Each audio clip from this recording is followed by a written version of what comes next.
New court documents were unsealed this week in the David case, and the details prosecutors are now putting on the record are far worse than anything previously reported. David Anthony Burke appeared in court on Wednesday. His defense team asked the judge to let him wear dress pants and a button-down shirt for his upcoming hearing. The judge denied the request. He'll appear in jail clothing. His attorneys also requested a haircut before the hearing, which was granted. That's where this case is right now. A man facing the most serious charges the state of California can bring is worried about how he looks on camera. Meanwhile, prosecutors are laying out evidence that suggests this was calculated from the very first moment. Here's what the new filing reveals. Prosecutors allege that Burke first met Celeste Rivas Hernandez in January 2022. She was 11 years old. He was 17.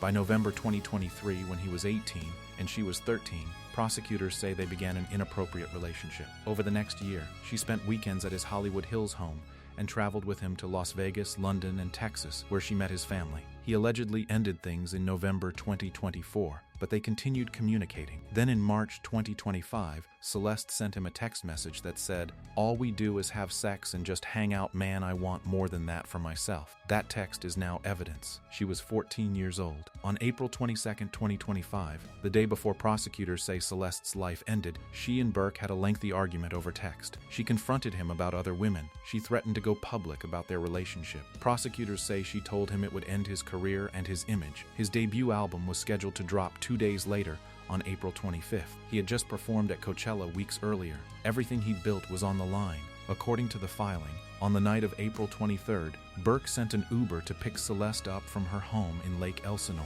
80 miles outside of Los Angeles. She arrived at his Hollywood Hills residence a little after 10 p.m. Her phone went permanently silent after that. Prosecutors allege Burke then used a sharp instrument. They say he stood by while she passed. Afterwards, prosecutors allege he purchased 2 power tools online and used them inside an inflatable pool in his garage, where Celeste's Dina was later recovered. He then drove to Santa Barbara County at least 3 times to dispose of evidence. Her U.S. passport card was found by a state employee off a California highway. But here's the detail that makes this even more chilling. Prosecutors say the very next morning, April 24th, Burke did a radio interview from inside his Hollywood Hills home. The same home. He then sent Celeste a text message asking where she was, which prosecutors describe as a deliberate attempt to create an alibi. After April 26th, he stopped contacting her entirely. His album dropped. He went on tour, and Celeste's remains sat in the front storage compartment of his Tesla for over 4 months, until the vehicle was towed to a Hollywood impound lot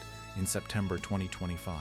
Workers at the lot made the discovery. This week, prosecutors also alleged something new.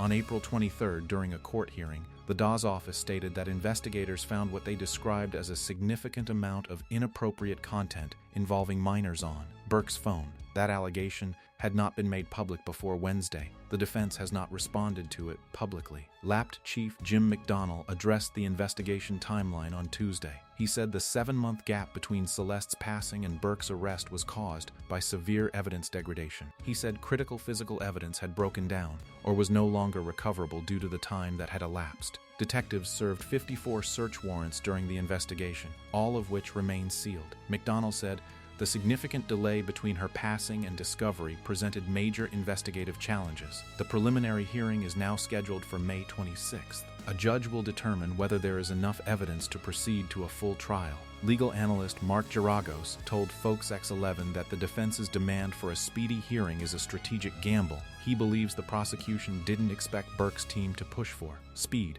and now both sides are essentially playing chicken. If convicted, Burke faces life without parole, or the most severe penalty California can impose. Prosecutors have not yet decided which one they will seek. Celeste Rivas Hernandez was 14 years old. She was born on September 7, 2010, to parents who immigrated from El Salvador. She was reported missing 3 separate times in the final year of her life. Nobody saved her, and the man accused of taking everything from her is sitting in a jail cell right now asking for a haircut. Subscribe. The preliminary hearing is May 26th. I'll have every update.